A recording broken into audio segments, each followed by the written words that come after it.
Мамка. Циничные времена, когда для поколений Пепси интереснее всего бриллианты или красивые коленки звезд в Инстаграме, все же я вспомнил о весьма колоритном персонаже моего детства, дивном для меня тогда городе моих грез.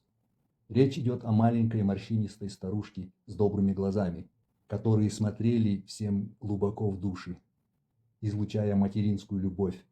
У этой женщины было красивое казахское имя – Айханым. Айханым, лунная госпожа.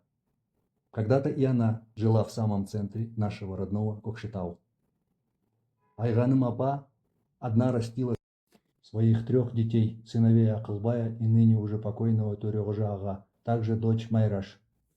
Ее муж пропал без вести во Второй мировой войне, но при активном участии ее заботливых родственников, инструктора обкома партии Маулия Ата и его деда Жусупа, она смогла таки доказать, что ее муж именно погиб на фронте, поэтому добилась причитающихся ей льгот вдовы фронтовика и сумела получить однокомнатную квартиру по улице Урицкого. Бойкая, не отчаивающаяся от невзгод, чтобы прокормиться, она на ручной машинке шила замечательную детскую одежду и удачно торговала ею на базаре.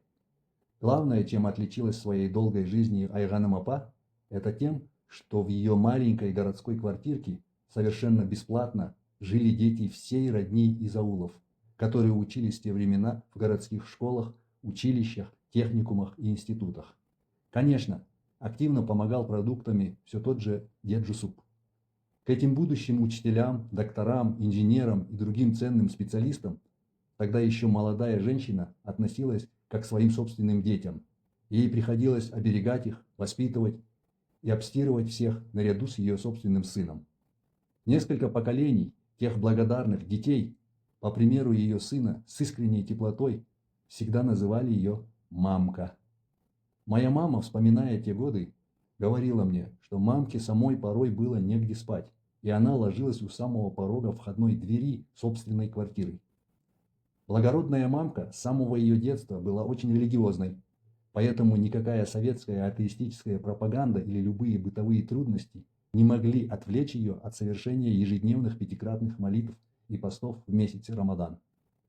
С раннего детства всю жизнь она одевалась в элегантные красивые платья до пят, а ее голова всегда была покрыта изысканными платками.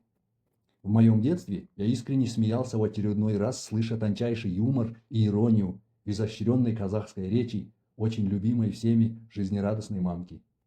Поэтому, когда, согласно древнему обычаю, пришло время перерезать путы на ножках моей сестренки Дины, то это почетное право оказали именно мамки.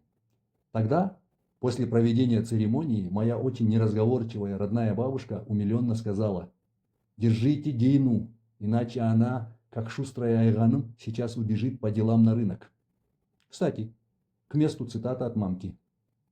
Обаяние любого базара исходит именно от братьев узбеков. Внимательно слушая рассказы старших про реальные милосердные дела неустанной мамки, глубоко задумавшись, я невольно провожу параллель между ею и зачастую пустыми в душах ее современными сверстницами, живущими в относительном достатке, но при их неуемном эго все равно ничем недовольными. Это как деревья, могут расти даже на камнях или в пустынях. Так и по-настоящему счастливы только избранные. Этот рассказ я написал в 2015 году. Мне еще есть что сказать. Пожалуйста, подписывайтесь на мой канал.